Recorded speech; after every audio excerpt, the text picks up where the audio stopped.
नमस्कार मित्रांनो.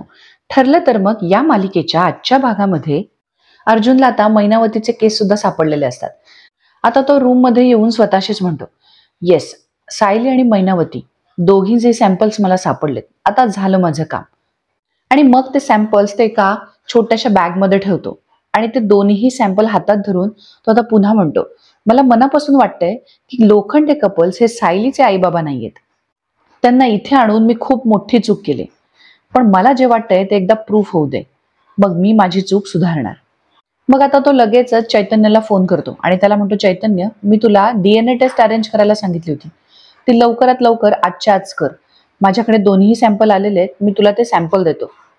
तू लगेचच आजचीच टेस्ट अरेंज कर आणि मला रिपोर्ट्स आजच्या आज पाहिजेत. त्यामुळे तू ये आणि सॅम्पल कलेक्ट कर.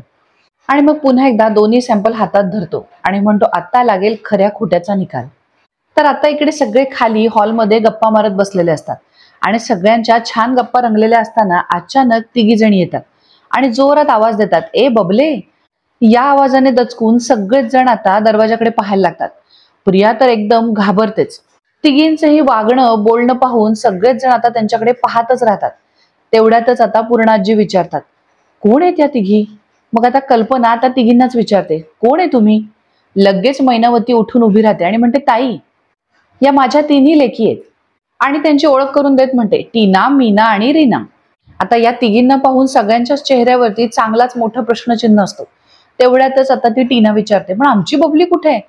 त्यावर लगेच मीना म्हणते, ती बघा. आणि असं म्हणून त्यात सगळ्या जणी प्रियाकडे बोट दाखवतात आणि तिघीच्या तिघी धावत प्रियाकडे जातात. आता प्रिया घाबरूनच उठून उभी राहते आणि नाही नाही म्हणत असते. पण या तिघी जणी जातात आणि डायरेक्ट तिच्या भोवती गलका करतात. आता सगळ्यांनाच आश्चर्य वाटायला लागतं. अश्विनला सुद्धा राग येतो. मैनावती आणि सदाशिव त्या तिघींना थांबवण्याचा प्रयत्न करत असतो, पण त्या तिघी जणी प्रियाला चांगल्याच घट्ट धरून असतात. आता ती टीना म्हणते, काय गो बबले, अशी कशी हरवलीस तू? अस्मिताला मात्र प्रियाची हालत बघून खूप हसायला येत असतं. त्यावरती आता रीना म्हणते, चांगली पैसेवाल्या घरात पडलीस ग तू. यांचं हे वागणं बघून आता सायलीला सुद्धा कसं तरी होत असतं. आता त्यातली ती टीना म्हणते, अगं तुला माहितीये, चांगली पैसेवाली झालीस तू. आमच्याकडे पण ना A1 कस्टमर येतात. हिने असं म्हटल्यावरती कल्पनाला पण अगदीच विचित्र वाटतं. सदाशिव आणि मैनावती तर कपाळावर हातच मारून घेतात. आता ती टीना म्हणते, A1 कस्टमर येतात, पण ते पण एवढे पैसेवाले नसतात. तू तो एकदम नसीबवाली निकली रे.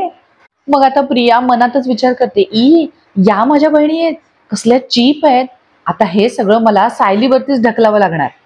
मग आता लगेचच अश्विन पुढे येतो आणि म्हणतो, एक मिनिट, तुमचा ना काहीतरी गैरसमज होतोय.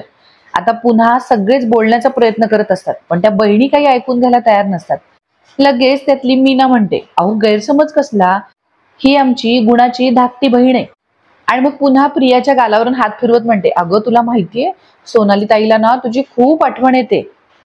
ती एकदा का पनवेलमध्ये आली ना की तुला भेटायला येईल हा बबले. मग मात्र आता प्रियाचा बाण तुटतो. ती एकदम जोरात किंचाळते आणि म्हणते, एक मिनिट, लांब राहा माझ्यापासून. आणि त्यांना ओरडूनच म्हणते, मी तुमची लहान बहीण नाहीये.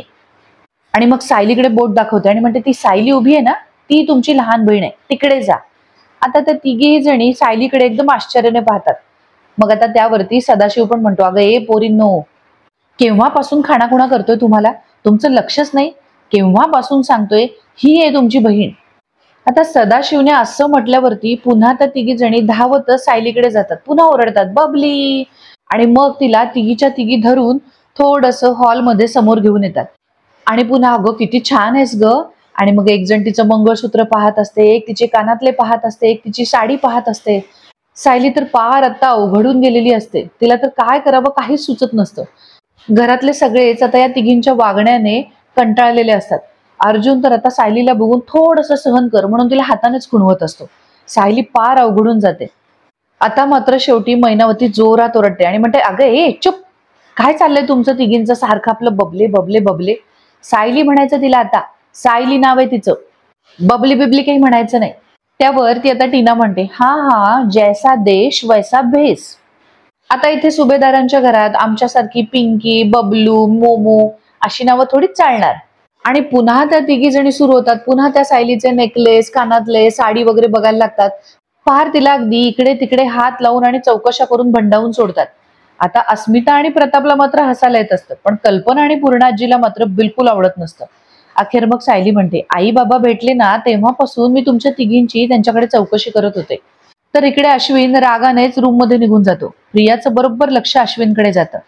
आता सायली पुढे त्या तिघींना म्हणते, कसं आहे ना, मला लहानपणीचं काहीच आठवत नाहीये, पण तुम्हाला मी आठवत असेल ना? तेव्हा आता लगेचच टीना म्हणते, हो हो आठवतेस तर, भारी चंट होतीस तू. तेव्हा आता लगेचच अर्जुन म्हणतो, हो हो तुमचे आई बाबा पण हेच म्हणत होते, पण आमचा काही याच्यावरती विश्वास बसत नाहीये. त्यावरती त्या तिघी जणी नुसत्याच हसतात. मग आता सायली अर्जुनची ओळख करून देत म्हणते, हे माझे मिस्टर अर्जुन सुभेदार, मोठे वकील आहेत हे. आता लगेचच या तिघी जणी अर्जुनला नमस्कार करतात. तेव्हा मग आता लगेचच पूर्णाजी म्हणतात, अगं सायली त्यांना बसायला तरी सांग. मग आता सायली म्हणते, या ना बसा बसा. त्या तिघी जणी एकदम धावत जातात आणि सोफ्यावरती मैनावती आणि सदाशिवला पार ढकलून तिघी जणी तिकडे बसतात. पार बसताना सदाशिव आणि मैनावतीला एकदम चेंगरूनच टाकतात. आता मात्र मैनावती चिडते आणि दोघींच्या पायावर फटके देत म्हणते, काय चाललंय तुमचं, जरा नीट बसा ना. हा सगळा प्रकार पाहून सगळ्या सुभेदारांना आता चांगलाच धक्का बसत असतो. तेवढ्यातच आता विमल विचारते, मी तुमच्यासाठी चहा आणू? त्यावरती लगेचच मीना म्हणते, हा काय माझा चायचा टाइम नाही, पण चालेल.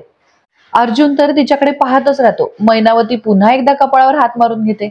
मग आता रीना सुद्धा म्हणते, थोडं आलं आणि वेलची पण घाला. तर सदाशिव त्या तिघींना म्हणतो, खायचंय का?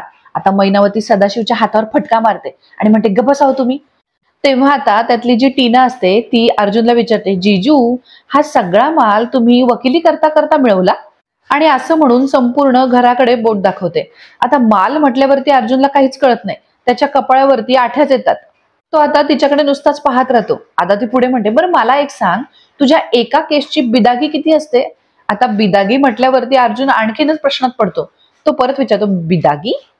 मग आता तो सायलीला विचारतो, बिदागी म्हणजे काय? आता सायली सुद्धा विषय बदलत म्हणते, मी तुमच्या तिघींची ना ह्यांच्या सगळ्यांशी ओळख करून देते हा. आणि मग ती सगळ्यात पहिल्यांदा अस्मिताची ओळख करून देते आणि म्हणते, या अस्मिता ताई. तेव्हा आता लगेचच अस्मिता म्हणते, मी अस्मिता म्हणजे मी तिची नणंद आहे. नणंद म्हटल्यावरती लगेचच ती रीना म्हणते, नणंद तू अजून इथेच असते, म्हणजे लग्न बिग्न नाही झालं? तेव्हा आता सगळेच रागाने पाहायला लागतात. आता लगेच मैनावती त्या रीनाच्या फटका ओढते आणि तिला डोळ्यानेच गप्प राहा असं सांगते. आता सायली पुन्हा विषय बदलत म्हणते, या माझ्या आई आणि हे माझे बाबा. आणि मग अन्नपूर्णा आजींची ओळख करून देत म्हणते, या आजी सासूबाई पूर्णा आजी. मग आता मैनावती लगेचच तिघींना खाणाखुणा करत सांगते, पाया पडा. लगेच तिघी उठतात आणि अन्नपूर्णा आजींच्या पाया पडतात. ती टीना तर असते ती लांबूनच नुसती अन्नपूर्णा आजींच्या गुडघ्याला हात लावते. यांची पाया पडण्याची पद्धत बघून सुद्धा आता सायलीला अवघडल्यासारखंच होतं. मैनावतीला आणि सदाशिवला तर काय बोलायचं काही सुचत नसतं. आता तेवढ्यातच ती टीना परत म्हणते, हे सगळं चकली चिवडा हा सगळा चकणा इथे का ठेवलाय? आता चकणा म्हटल्यावरती अर्जुन, सायली, अस्मिता, कल्पना सगळेच एकदम चरकतात. प्रताप लगेच विचारतो, चकणा? आणि पुन्हा म्हणतो, अहो फराळ आहे तो. त्यावरती ती टीना म्हणते, तुम्ही जे बोलाल ते. अस्मिता तर गपचूप हसायलाच लागते. मग आता कल्पना विमलला आवाज देते आणि म्हणते, विमल यांच्यासाठी फराळ घेऊन ये ना. इकडे ही प्रिया इथे बसून त्या तिघींकडे पाहत असते आणि तिचा पार चेहरा उतरलेला असतो. तिला सारखं किस्तळ वाटत असते की या तिघी माझ्या बहिणी आहेत. आता विमल फराळ आणून देते. कल्पना तो ट्रे समोर धरणार तितक्यातच या तिघी जणी पटापट प्लेट काढून घेतात. सायली आणि अर्जुन सुद्धा आता गडबडूनच जातात. त्यावरती आता ही टीना पुन्हा कल्पनाला विचारते, ही जी तुकडा चकली आहे त्याच्याबरोबर मला थोडासा शेजवान सॉस मिळेल का? आता सगळेच तिच्याकडे आश्चर्याने पाहायला लागतात. ती सुद्धा सगळ्यांकडे पाहते आणि लगेच म्हणते, त्यात एवढं काय झालं, मी फक्त शेजवान सॉस मागितलाय. त्यावरती मग आता विमल म्हणते, बरं बरं ठीक आहे, मी देते आणून. मग या तिघीही जणी फराळ एकदम बका बका कोंबायला लागतात. एकदम अशा पद्धतीने खात असतात जसं काय त्यांना कधी फराळच मिळाला नाही. आता हे सगळं बघून प्रियाला उलटीसारखं होत असतं. सायली आणि अर्जुन दोघांनाही कसं तरीच फील होत असतं. अस्मिता, प्रताप, कल्पना, अन्नपूर्णाजी सगळ्यांनाच आता भयंकर संताप येत असतो. या तिघी जणी आता खाता खाता त्यातली रीना म्हणते, अगं बबले तुला माहितीये मी ज्यांच्याकडे कामाला जाते का नाही त्यांच्याकडे ना दर दिवाळीला असाच फराळ बनतो. सगळी तेलाची भांडी मीच घासते ना, पण त्यातले 2 लाडू उचलून मला देतील ना तर शपथ. पण यंदाची दिवाळी तुझ्या घरात एकदम जोरात होणार. आता मैनावती पुन्हा तिला हाताने जाग शांत राहा म्हणून खुणवत असते, पण हिची आपली बडबड चालूच असते. आता मात्र अर्जुन या तिघींचं बिहेवियर बघून स्वतःशीच विचार करतो, या तिघी सायलीच्या बहिणी असणं टोटली इम्पॉसिबल आहे. आणि आता तर ना माझी खात्रीच आहे की DNA रिपोर्ट्स मध्ये सुद्धा हेच येणार आहे. तितक्यातच चैतन्य तिकडे येतो आणि अर्जुनला विचारतो, अरे अर्जुन, तू बोलवलं होतंस मला? आता अर्जुन त्याला म्हणतो, तू थांब इथेच, मी आलो. असं म्हणून आता तो सॅम्पल घ्यायला जातो. चैतन्य उभा असतो आणि या तिघींकडे जरा आश्चर्यानेच पाहत असतो. या तिघींमध्ये ती टीना आता चैतन्यकडे खूपच नखरे करून पाहत असते. चैतन्यला बिचारायला काहीच कळत नसतं. मग आता अर्जुन सॅम्पल घेऊन बाहेर येतो. चैतन्य त्याला म्हणतो, तू मला सॅम्पल दे, मी लॅबवाल्याशी बोलून ठेवले. तू एकदा का सॅम्पल दिलेस ना की मी लगेचच पॅथॉलॉजीमध्ये जातो. तेव्हा आता लगेचच अर्जुन खिशातून दोन्हीही सॅम्पल काढतो आणि चैतन्यकडे देत म्हणतो, हे सायलीचे सॅम्पल आणि हे मैनावतीचे सॅम्पल. आणि मला पूर्ण गॅरंटी आहे की हे दोघं जण सायलीचे आई वडील नाहीच आहेत. तेव्हा मग आता हे ऐकल्यावरती चैतन्य त्याला विचारतो, पण तुला असा संशय अचानक कसा यायला लागला? त्यावरती अर्जुन म्हणतो, अरे तू त्यांना जर नीट भेटला असतास ना तर तुला पण असं वेगळं वाटलं असतं बघ. तेव्हा आता चैतन्य म्हणतो, हो मी आता आत बघितलं त्यांना, पण एक मिनिट, मला एक सांग, त्या 3 मुली ज्या बसल्या होत्या त्या कोण होत्या? त्यावरती मग अर्जुन म्हणतो, त्या सायलीच्या बहिणी आहेत. पण मला खरंच असं वाटत नाही की ती सायलीची फॅमिली असेल. आणि म्हणूनच मला DNA रिपोर्ट्स हवेत आणि हे रिपोर्ट्स मला आजच्या आज हवेत. तेव्हा मग आता चैतन्य म्हणतो, ओके ऑल राईट. असं म्हणून आता ते दोघंही तिकडून निघून जातात. तर आता इकडे सुभेदारांच्या घरी भाऊबीजेची तयारी सुरू असते. रविराज सुद्धा आलेला असतो. आता प्रिया आणि अश्विन नेहमीप्रमाणे दोघं कोपऱ्यात बसलेले असतात आणि या सगळ्यांकडे अगदीच रागाने पाहत असतात. सायलीच्या बहिणी सुद्धा कोपऱ्यात तिघी जणी गप्पा मारत उभ्या असतात. तेव्हा आता पूर्णाजी रविराजला म्हणतात, सुमन आणि नागराज सुद्धा आले असते ना तर बरं झालं असतं. त्यावरती रविराज म्हणतो, सुमनचं ठीक आहे, सुमन तिच्या भावाकडे गेले. आणि नागराजचं म्हणाल तर तुम्हाला तर माहितीये, नागराज कधी कुठे जातो, काय करतो, कोणाला भेटतो, मला काही माहित नसतं. मग पुढे रविराज म्हणतो, बरं ते जाऊ दे, अर्जुन आणि अश्विनला अस्मिताने ओवाळून झालं का? त्यावरती अस्मिता म्हणते, नाही, आम्ही तुमचीच वाट पाहत होतो. तेवढ्यातच आता अर्जुन सुद्धा आत येतो. तेव्हा आता प्रताप कसल्या तरी विचारात असतो. ते पाहून पूर्णाजी त्याला विचारतात, अरे प्रताप, कसला विचार करतोयस? तेव्हा आता प्रताप म्हणतो, तुला आठवतं का ग पूर्णाई, हा अपघात होण्याच्या आधी जेव्हा केव्हा प्रतिमा मला ओवाळायची ना तेव्हा ती मला तबकातली मिठाई कधीच नाही भरवायची. माझ्यासाठी नेहमी ती स्वतःच्या हाताने बनवलेली मलाई बर्फी घरनं घेऊन यायची. गेल्या वर्षी मात्र तिने मला तबकातलं स्वीट भरवलं आणि महत्वाचं म्हणजे तिच्या ते लक्षातही आलं नाही. आता प्रतिमाच्या जुन्या आठवणी निघाल्यावरती रविराज, पूर्णाजी सगळ्यांचे चेहरे पडतात. प्रिया आपली नेहमीप्रमाणे बाजूला बसलेली असते आणि प्रतापच्या या बोलण्यावरती चेहरा वाकडा तिकडा करत असते. त्यावरती आता अर्जुन प्रतापला म्हणतो, dad, don't think too much. Pratima आत्याची तब्येत आता किती बरी झाली ते पण बघा ना. आता ज्या गोष्टी तिला आठवत नाहीत ना त्या गोष्टी आपण सोडून द्यायच्या. तितक्यातच आता किचन मधून कल्पना आणि प्रतिमा दोघी येतात. कल्पना म्हणते, बरं पूर्णाई, आता भाऊजी आणि प्रतिमा आलेच आहेत तर आपण ओवाळणी करून घेऊया का? त्यावरती पूर्णाजी म्हणतात, हो. आणि मग प्रतापला म्हणतात, बस बरं. आता प्रताप जाऊन पाटावरती बसतो. तेव्हा मग आता प्रतिमा अगदी प्रेमाने प्रतापला ओवाळायला सुरुवात करते. घरातले सगळेच जण खुश असतात. तेव्हा आता ओवाळणी झाल्यावरती प्रताप खिशातून गिफ्ट काढतो आणि प्रतिमाला देत म्हणतो, ही माझ्याकडून तुझ्यासाठी छोटीशी भेट. लगेचच प्रतिमा म्हणते, याची काय गरज होती? तेव्हा आता अस्मिता लगेच म्हणते, नाही कशी, भाऊबीज ओवाळणी शिवाय पूर्ण होऊच शकत नाही. मग आता या टिपिकल वाक्यावरती सगळेच हसायला लागतात, कारण अस्मितासाठी गिफ्ट सगळ्यात महत्वाचं असतं. तेव्हा आता प्रतिमा प्रतापला म्हणते, जरा थांबा, मी तुला गोडाचं भरवते. असं म्हणून ते तिकडून जाणार तेवढ्यात सायली तिला आवाज देते आणि म्हणते, प्रतिमा आत्या, अहो तबकात गोडाचा आहे. तेव्हा प्रतिमा नकळतच बोलते, अगं हो, पण मी प्रतापसाठी ना मलाई बर्फी बनवली. सगळेच आता प्रतिमाकडे एकदम आश्चर्याने पाहायला लागतात. सगळ्यांनाच खूप आनंद होतो. आता प्रतिमा पुढे म्हणते, त्याला भाऊबीजेच्या दिवशी तीच लागते अगं. प्रतिमाला आता जुन्या गोष्टी आठवतायत हे पाहून घरातल्या सगळ्यांच्याच डोळ्यात पाणी येतं.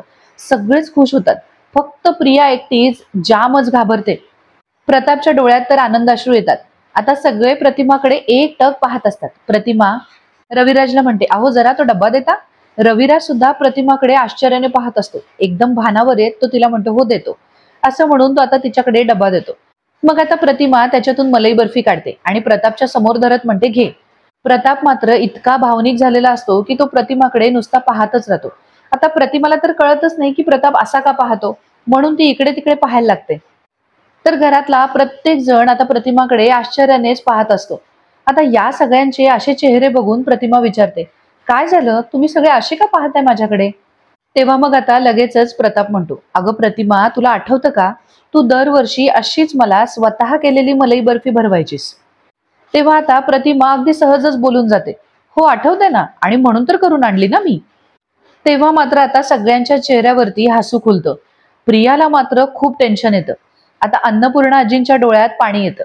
रविराज म्हणतो, अगं प्रतिमा, तुला कळतंय का? अगं एक जुनी गोष्ट आता पुन्हा आठवली तुला आज, आणि सगळ्यात महत्वाचं म्हणजे त्यात तुला विशेष असं काहीच वाटत नाहीये. आता हे ऐकल्यावरती प्रतिमाला सुद्धा आनंद होतो. ती आता पुन्हा एकदा सगळ्यांकडे पाहते. सगळेच खूप खुश असतात. प्रियाला मात्र चांगलाच घाम फुटतो. त्यावरती लगेचच पूर्णाजी हात जोडतात आणि देवाचे आभार मानत म्हणतात, देवी आई, प्रतिमाला पूर्वीचं सगळं आठवू दे. तेव्हा आता रविराज सुद्धा इमोशनल होत म्हणतो, आठवेल पूर्णाई, नक्की आठवेल. मी तुम्हाला म्हणालो होतो ना की प्रतिमामध्ये खूप प्रगती होते म्हणून, आणि मला खात्री आहे तिची सगळी स्मृती लवकरात लवकर परत येईल.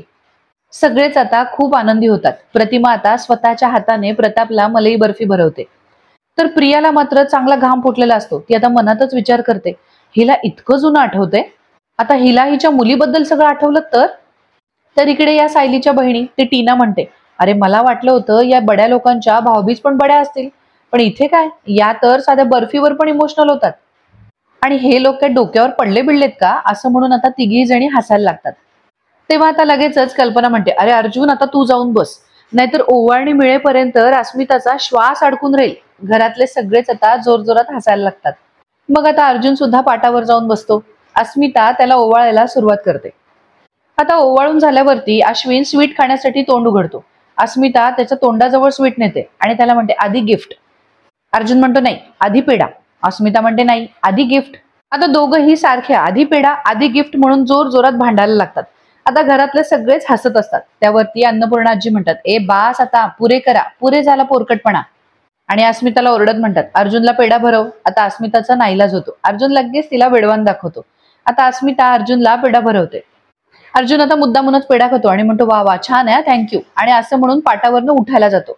अस्मिता लगेच ओरडते आणि म्हणते, ए, आणि हात पुढे करते आणि त्याच्याकडून गिफ्ट मागत असते. आता अर्जुन तिच्या हातात गिफ्ट ठेवतो आणि म्हणतो, लिमिटेड एडिशन स्मार्ट वॉच, आत्ताच दिवाळीत लॉन्च झाले.